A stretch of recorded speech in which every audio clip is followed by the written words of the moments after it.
Greetings, folks. Chris here. Let's skip the unboxing. The Glock 26. Hey, where was I with this? Well, I don't know. I mean, it's just a gun that I never got around to getting, but it's pretty practical for my purposes, especially now. My carry tastes have evolved. For example, I'm not even thinking the same way right now that I was thinking 10 years ago. So my carry tastes keep refining and evolving. And so I finally got this. And the reason I did get this is because, you know what? I liked it after all. And I have shot these before. I have shot the Glock 26 before. And I liked it and all, but I was really hot for the Glock 19. And I still am, because that's an outstanding firearm. But I decided that I wanted the Glock 26 because then I could fire every magazine from 26 all the way up to 34 or that 33 rounder, right? And one of the things that was a hindrance for me getting the Glock 26 before too is the fact that it had finger grooves, and the Gen 5 Glock 26 does not. And the gun fits all right in my hand, and as you can see, it's not the biggest firearm, and my pinky dangles back here, but shooting it, really, I mean, it's not a big deal. I'm not using my pinky as much as I think. So, without the finger grooves being present, thank God, and because the Glock 26, the Gen 5s anyway, the Gen 5 Glocks come with 3 magazines, there was my convincer right there. Now, in earlier videos with my H&K P30SK, I compared that in size to the Glock 26. Well, I sold my H&K P30SK, and it was a sad day that I did it, but I'm only trying to keep one purposed handgun at a time. So I actually traded my P30SK with the LEM trigger for this, and this is smaller than the P30SK.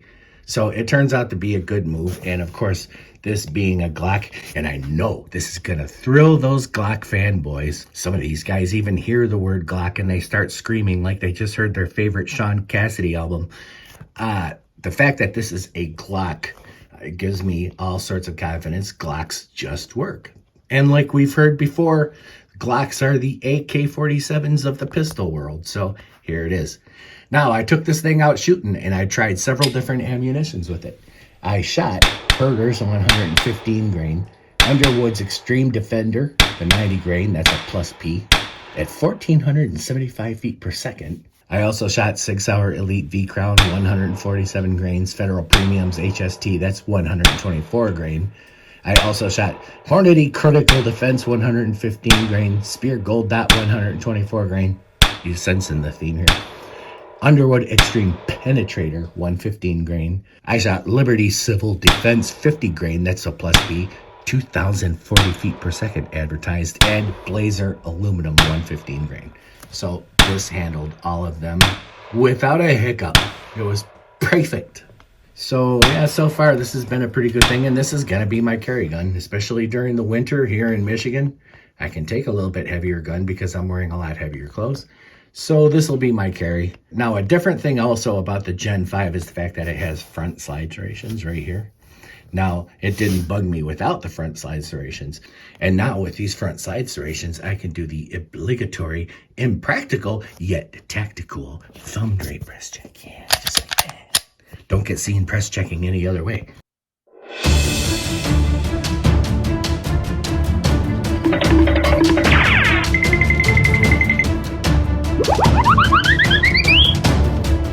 Press check.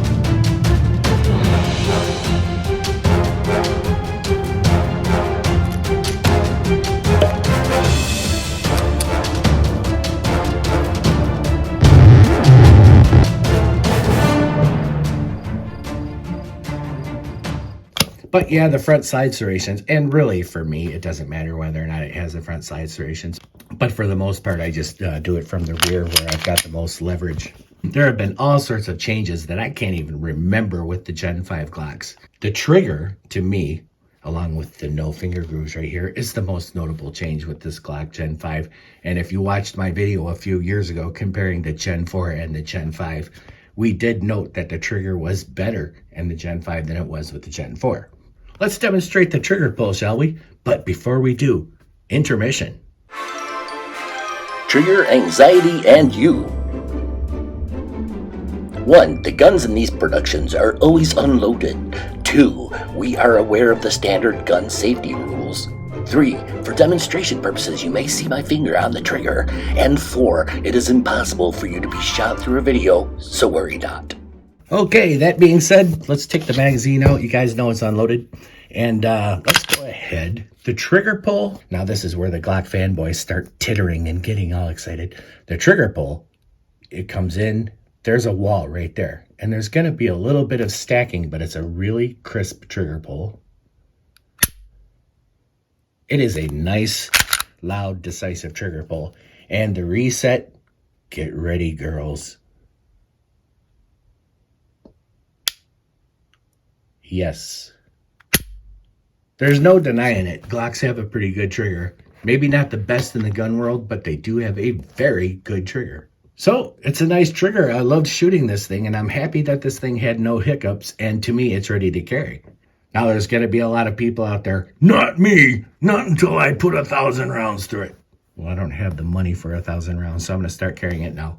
But this being a Glock, and as dependable as Glocks are, and the fact that it ran through all of those ammos that I tested in this thing capably, I have no doubt whatsoever that this gun is going to be able to serve me well right away.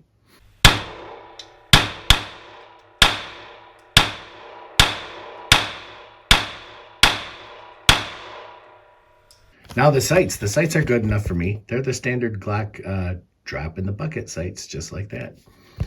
But I might change those out for just a dovetail back here, a target dovetail or whatever, and one of those big yellow dots up front, because I like that a little bit better. The more I can see it, the better it is. My eyesight is not that great. This gun also comes with back straps. It comes with 4 different back straps for back here, depending on the size of your palm or fingers or whatever. But this one fits me the best. The regular stock grip fits me the best. I don't have to add anything onto it. Not for me. I don't need anything.